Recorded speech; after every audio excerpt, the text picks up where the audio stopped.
Hi, my name is Robin, and in this section, we're going to talk a little bit about therapy. To begin this section, we thought it would be interesting to introduce you to Kelsey. Kelsey and her wife Megan have had a long journey with psychotherapy, and they have a couple of key points that they'd like to point out to future clinicians.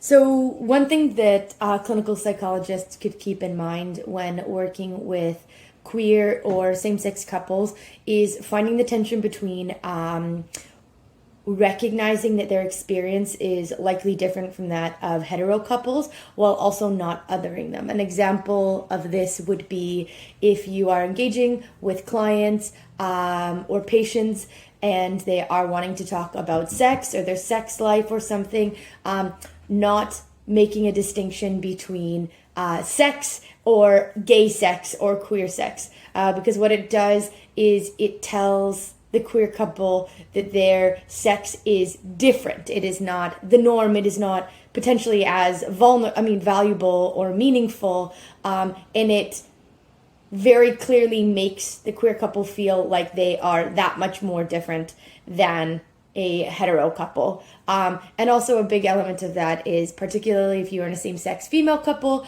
or present as two women in a partnership, it can definitely devalue your it can feel like a devaluement to your sex because it definitely falls outside of the confines of what traditional sex is in a patriarchal society, including penetration, male partner.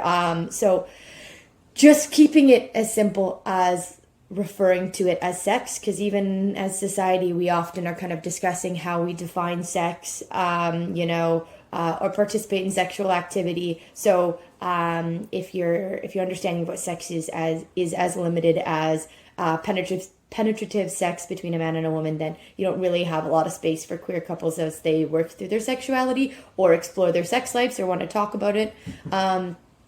Another point that is really important when working with queer couples is understanding trauma as well. That fits in definitely with the othering element spoken about in the first part.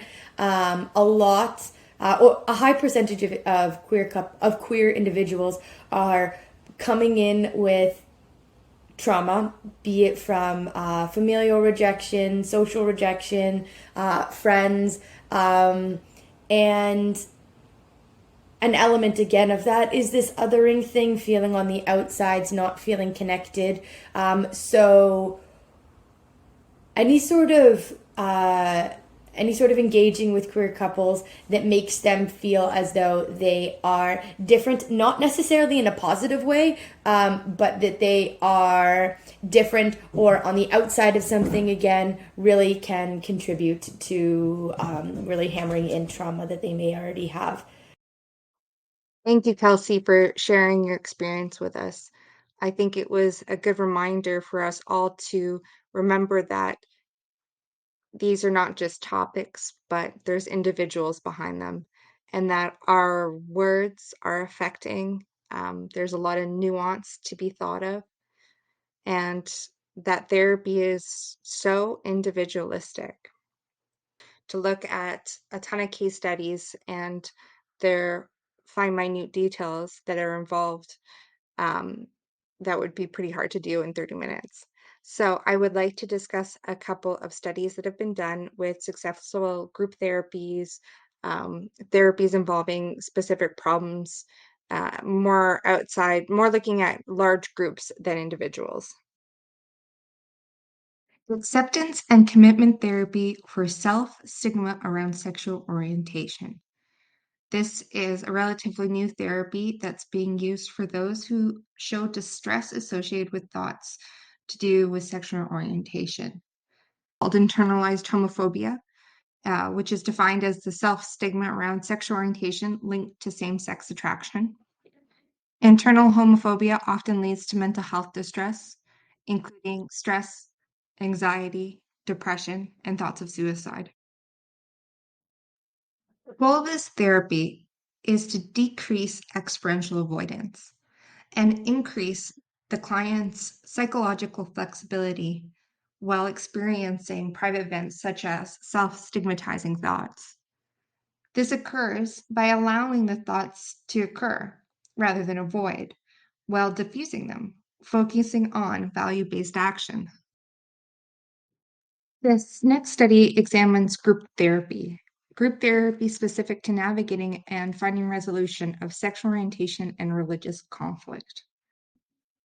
This particular study begins by reflecting on how difficult it can be for some counselors to find effective therapies, specifically when the client is torn between their sexual orientation and major aspects of their life, such as religion, ethnicity, career, peer groups, and family.